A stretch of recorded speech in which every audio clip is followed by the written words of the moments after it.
ఓం శ్రీ గణేశాయ నమః. ఓం శ్రీ పరమాత్మనే నమః. ఓం శ్రీ గురుభ్యో నమః.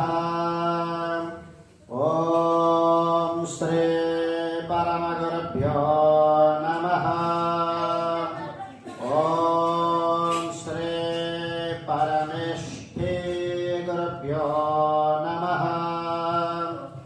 ఓం శ్రీ పరాత్పర గురుభ్యో నమః. ఓం శ్రీ స్వశాఖా గురుభ్యో నమః. ఓం శ్రీ కాణశాఖా గురుభ్యో నమః.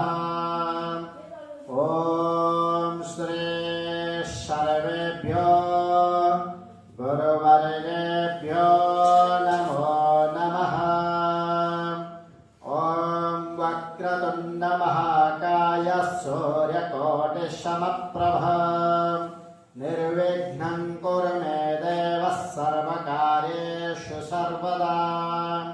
సుముఖశ్చైకదంతశ్చ కపిలో గజకర్ణకః లంబోదరశ్చ వికటో విఘ్ననాశో వినాయకః ధూమ్రకేతోర్గణాధ్యక్షో భాలచంద్రో గజాననః.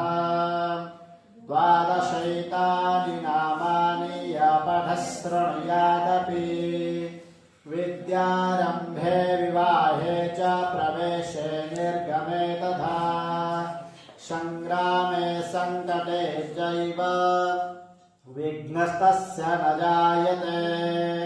అవిప్రేతార్థసిద్ధ్యర్థం పూజితో యః సురాసురైః సర్వవిఘ్నవినాశాయ శ్రీగణాధిపతయే నమః.